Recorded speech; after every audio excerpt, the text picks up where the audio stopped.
Hello everyone. Now let us go for session 9 of module 2 data structures. So I am Shilpa B, Assistant Professor of Department of Information Science and Engineering, Canara Engineering College. So here we are going to study something about double-ended queues. We have already seen what is queue, what is circular queue, all those things. Now let us go for double-ended queues. So double-ended queue, it is also a queue data structure in which the insertion and deletion operations are performed at both the ends. You can insert to front, you can delete from front, you can insert to rear, you can delete from rear. That means we can insert at both front and rear position and we can delete from both front and rear positions. So this is a representation of double-ended queue where you can see the insertion and deletion in front end as well as in rear end. You can see insertion and deletion can be taking place. So let us see some operations of double-ended queue.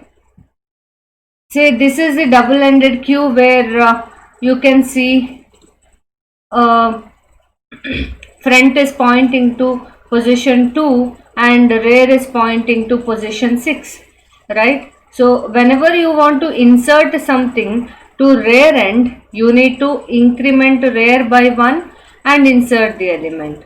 Whenever you want to insert to front end, you decrement front by 1 and insert the element. So let us see insert at front. What we have done, we are going to decrement, front was pointing to 2, so I have decremented front value to point to 1. So I have made front is equal to front minus 1 and I have inserted the new value at front. Now insert at end, I have initially rear was pointing to 6. What I have done, I have made rear to point to 7. That is rear is equal to rear plus 1. Then I have inserted the new value 22. So this is how you are going to insert at front as well as insert at rear. Now how we can delete? I can delete from front, like I can delete the element which was there in the front and then I have to increment the front value by 1. When I delete the element from front, increment the front value by 1 so that front will point to the next particular element.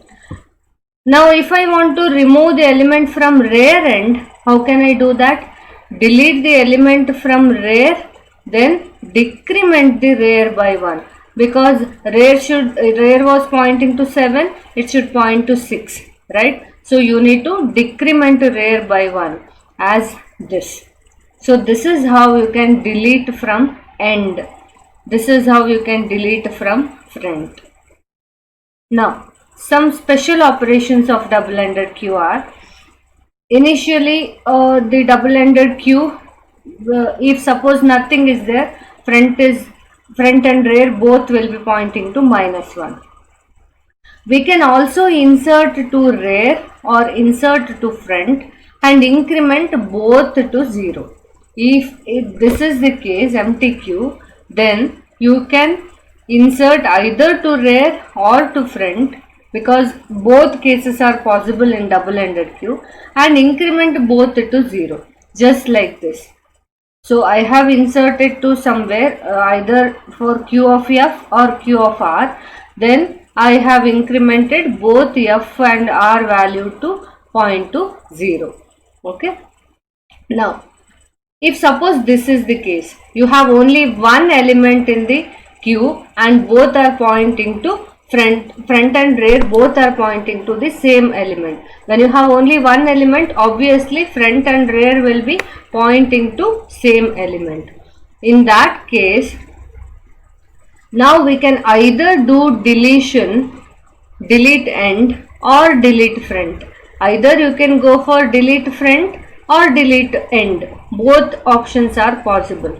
But then we need to do front and rear pointing to initial condition. When you delete this particular element, when 6 is got deleted, that means empty queue. Then both should be pointing to -1 to show that it is an empty queue, right? So that is why if you have only one element, either you can go for delete end or delete front, and then make it as the initial condition by making front and rear pointing to -1. Next, if suppose this is the case, if front is pointing to 0 and rear is pointing to 1. Now here we cannot perform insert front. Why? Because after front, insert front means you are going to insert to this position. There is no position after 0, right? So we cannot perform insert front. We can only perform insert end. Here you can insert, right? So insert end is possible if your queue is in this case. Okay, and suppose if this is your queue, front is pointing to this 8 and rear is pointing to 9. Now insert rear is not possible. This is not possible. You can insert to front. So here we cannot perform insert end or insert rear. We can only perform insert front by decrement front by 1. So these are some of the special operations of double-ended queue. I hope this session is clear for you. We will meet in the next session. Thank you.